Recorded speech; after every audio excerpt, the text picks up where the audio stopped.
జోహార్ జోహార్ జోహార్ comrade కరుణామూర్తి. జోహార్ జోహార్.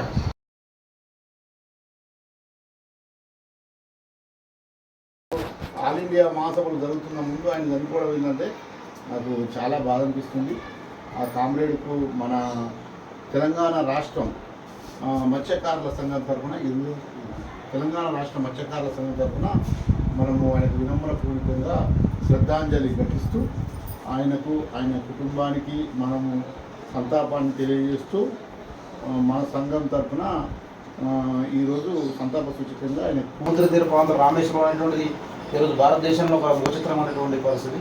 అక్కడ ఆయన ఒక నాయకత్వాన్ని చేసి మహిళలందరూ కూడా ఎంకరేజ్ చేసి పెద్ద ఎత్తున ఉద్యమాలు చేసినటువంటి వ్యక్తి. ఈరోజు స్కాబ్లు అనే పేరుతోటి చేస్తున్నటువంటి సెంట్రల్ గవర్నమెంట్ వ్యతిరేకంగా చాలా రకాల ఉద్యమాలు చేసి ఆ ఉద్యమాల్లో పాల్గొన్నటువంటి వ్యక్తి. అలాంటి వ్యక్తి ఈ మహాసభలు సందర్భంగా చనిపోవడం ఇంకా పెద్ద నష్టమైనటువంటి పరిస్థితి. కాబట్టి వారికి వారి ఆశయాలను కొనసాగించాలని చెప్పేసి అదేవిధంగా వారికి మన తెలంగాణ రాష్ట్ర కమిటీ తరఫున ప్రత్యేకంగా వారికి సంతాపం తెలియజేస్తూ వాళ్ళ కుటుంబానికి కూడా మనం ప్రగాఢ సానుభూతిని తెలియజేద్దాం. ఎప్పుడు చూసినా ఆల్ ఇండియా మీటింగ్స్ ఎప్పుడు వచ్చినా కూడా చాలా చురుకుగా అంటే వేస్ట్గా మాట్లాడకపోయినా మా మత్స్యకారులు ఎదుర్కొన్న సమస్యల మీద బాగా కొట్లాడేవాడు. ధీటుగా ఆల్ ఇండియా కమిటీని కూడా నిలదీస్తుంది, మాకు ఇట్లా చేయండి ఇట్లా హెల్ప్ అని. నేనేమో మహిళల గురించి కొట్లాడితే ఆయనేమో మహాసభల గురించి కొట్లాడింది. మన కన్వీనర్ మహిళా కన్వీనర్ దాన్ని కూడా ఒక 5-6 తీసుకొని వచ్చి మా దగ్గర ఇట్లా ఉంటుందని భాష రాకపోయినా మాట్లాడే ప్రయత్నం. అంటే ఒక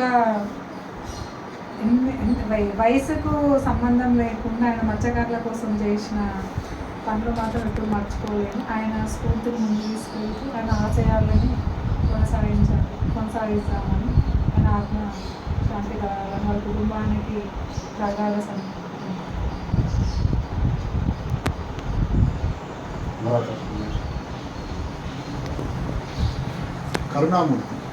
కరుణామూర్తి గారికి వారి కుటుంబ సభ్యులకు ఆయనకు ఆత్మశాంతి కలగాలని